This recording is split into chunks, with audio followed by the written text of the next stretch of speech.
Hello and welcome to the Telegraph Online. Today we have with us Debayan Dotto, our reporter who has been traveling across the state. He was in North Bengal, and as we all know, West Bengal phase 1 polls are slated tomorrow, and 152 seats if I am not wrong, and 54 are them from North Bengal. So as you traveled, you went to Alipurduar, Jalpaiguri, Cooch Behar, and you travel till further down to Malda and Murshidabad. So what's your experience? Or maybe I would like to frame the question, what are the people saying, Loki Bhar or Annapurna Bhandar? The biggest thing is everybody is happy with Loki Bhar because even though they feel that the amount is not that much, but they say that it enables them to do a lot of things, especially for women who are trying to build a life of their own. It gives them financial independence, which counts a lot for women. Empowerment. Yes. But along with that, while people are saying, and it's also like the men in the family who also say that it kind of helps us have that additional income because of Lokir Bhandar, Juvo Shathi, and the ration and everything that they are getting. But in the same breath, they also mention that on most, like, in the long run, this is not enough. What they really want is more development in their areas And jobs. Jobs is the biggest thing. Like, jobs is one thing that would come up in almost every conversation. Okay. Because the biggest thing, like, for example, I met this guy in Malda who was a migrant worker in Rajasthan, and it was a very famous case where he got deported to Bangladesh, came back, and I was talking. So the BSF pushes them. Yes. And I was talking to him, and what the most bizarre part of that conversation was, I was asking him, like, what do you want to do now? And he's like, I'll probably go back to Rajasthan. And I'm like, why? You just had such a traumatic experience there. And he was like, but I don't I don't earn enough here. I drive a Toto, and I don't earn enough here. I get paid far more in Rajasthan. There are no jobs here. So I might as well take my chances and go back there. So better to take the risk. Yes. So you went to, say, Tea Garden, Alipurduar, Jalpaiguri, that side. There are about half a dozen, more than half a dozen, nearly a dozen seats like Kalchini, Madarihar, Jalpaiguri, where the tea garden workers, they are the deciding factor. So what is your experience? Because there have been issues in those districts, say about 15% or 30% land was earmarked by the state government for tea tourism land and all. And the BJP has been criticizing her on that. So what's the situation out here? So the situation out there, from what I saw, is that you do have a bunch of private tea estates. State-sponsored tea estates, not so much. The condition of the tea estates are not great. What I was speaking to the experts, and I was speaking to the locals, and they are like, the tea estates need far more maintenance. Most of the bushes, I just want to, sorry for the interruption, but my point is so this area has been with the BJP for almost 8 to 9 years right now, firmly with the BJP. So do you see any changes out there in the way they are looking at politics, the Trinamool or the Doles or Loki Bhandar or whatever? Or are they still firmly, the factor is still they are suffering and they are trying out with the BJP, kind of something like that? Loki Bhandar and the schemes do play a role there, because the financial condition of the people are quite dire in those areas, because most of they don't really earn enough from the tea gardens. Migration is definitely a very big issue. But what the biggest thing is, there isn't any anger against the BJP there, but there is a bit of anger against the Trinamool because of their candidate selection. So, tea garden, what I can understand from your experience, there doesn't seem to not much change in the last, say, couple of years or 5 years. So now let's go to Cooch Behar, firmly contested district. If you look at the vote share, I was just checking some data. Both parties are neck and neck. If you look at the number of seats, both parties are neck and neck.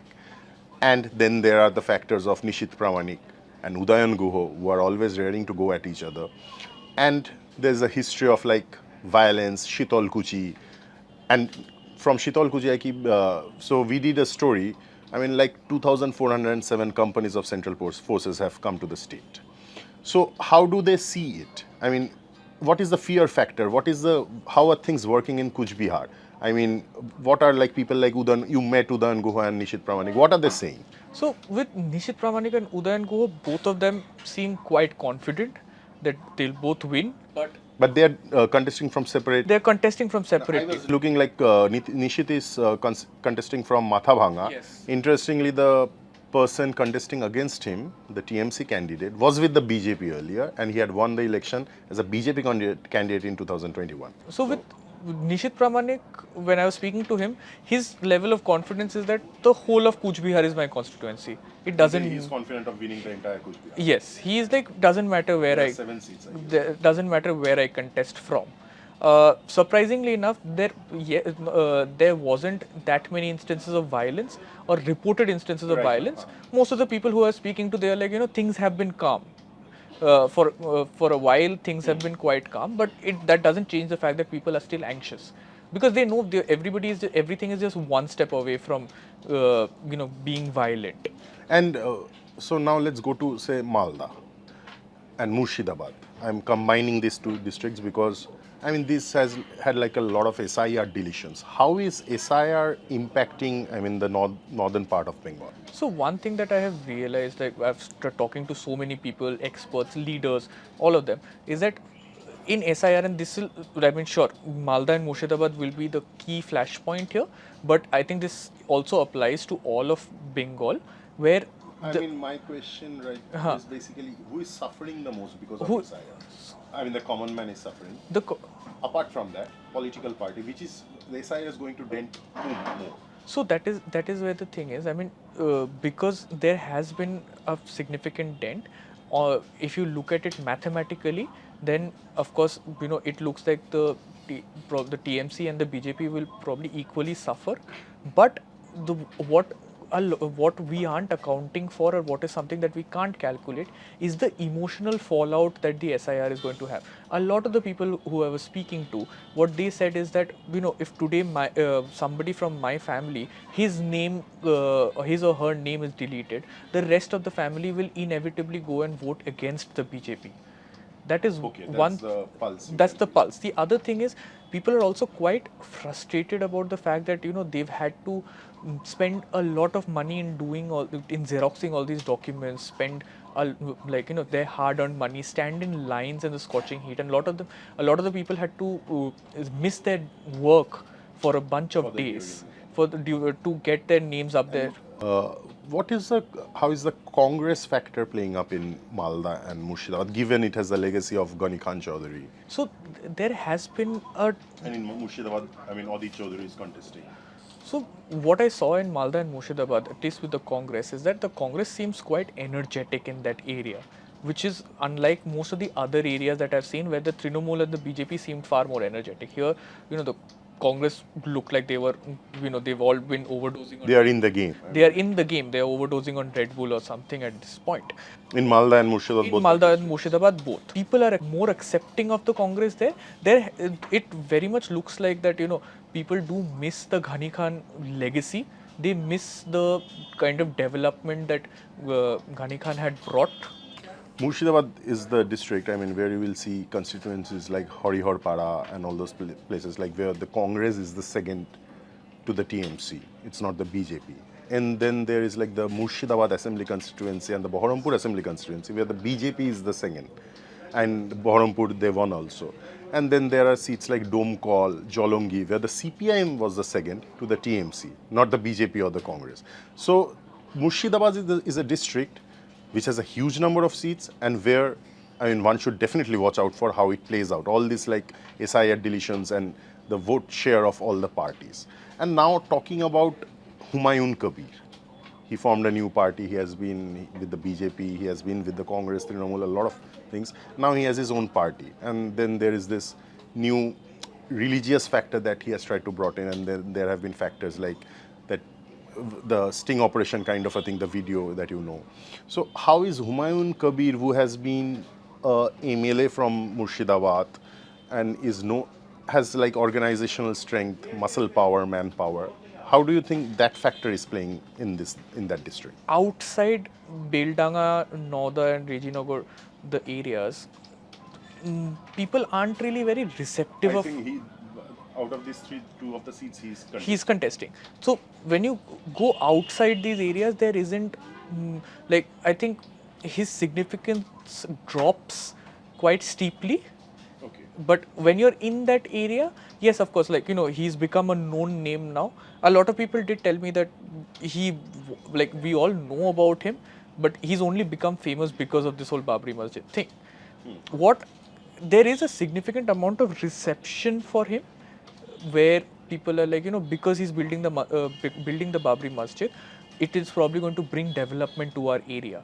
It's not for the religious reasons, but then again, There will be shops. there will be shops, yes, Pilgrimage tourism angle. exactly. But the other thing that they are also saying is that, you know, there's a significant chunk of people who believe that the Sting video is fake. But they also say that it doesn't matter if the video is fake or not fake. It is still going to hamper his chances. It is going to create an impact. How big of an impact, we don't know. But then again, I mean, sure, maybe on the upside of it, like, people are speaking highly of Humayun Kabir, because they also say that, you know, he's But in in those three areas where they've also spoken about how he's always been there to help the people of these areas out. So would you say that Malda and Murshidabad, these two districts, are the places where it's not a bipolar contest between the TMC and the BJP? It's like all parties play a role, and it will be sort of, it's a tough contest. Many of the seats. I think most of the seats in Malda and Murshidabad will be fought on very close margins. Whoever wins, the winning margins will not be very significant. It will be it will be a pretty contested battle. So there are elections to East Midnapur, the bastion of Shubhendu Adhikari, Nandigram, where he is contesting, apart from Bhavanipur against Mamata Banerjee. And then there is the districts of Purulia, Bankura, and the region of Durgapur, Asansol is also going for polls tomorrow. So, I mean, you couldn't go to any of those places, I mean, due to the paucity of time. But I just wanted to share with you, I was looking at some data. So, we are all thinking of the phase one of these polls as like the North Bengal specific. But three districts like East Midnapur, Purulia, and Bankura, if you look at the vote share, I was checking some data today, and the 2024 Lok Sabha results, I mean, who led in which assembly constituency, and in 2021 what happened? It's a neck and neck contest. I would say more than North Bengal, these 3-4 districts, in Murshidabad, which is in South Bengal, and these three districts, they account for about more than assembly seats in the North Bengal. So I was just looking at some data, I mean, which might find that interesting. Say, for example, in Purulia, the vote share in the last two polls has been 40.6 for the TMC, BJP 40%. So even if you look at East Midnapur, it has been 46.9% for both the parties in 2021. Though BJP, I mean, in 2021 TMC won more seats, and TMC won 9 of the 16 assembly seats in the district, and BJP 7. So that's what I want to discuss with everyone. Phase 1, probably more than the North Bengal, the focus should be on Purulia, Bankura, East Midnapur, and Murshidabad, because these 4 districts account for about 60 seats, which will be deciding factor in this election, which has like a huge number of SIR deletions and all those kind of issues. And it's like, so beyond North Bengal, which accounts for about 54 seats, and it's mostly kind of has become a common knowledge that BJP has been ahead than the TMC due to various factors in the last few elections. The focus, and I would like to tell our viewers that focus lies in the 59 seats that are outside of North Bengal and going to polls tomorrow. These are Murshidabad 22 seats, and then 16 seats of East Midnapur, and Bankura 10 plus seats, and Purulia 9 seats. Because these are Murshidabad is a different ballgame altogether, because it's not a bipolar contest out there.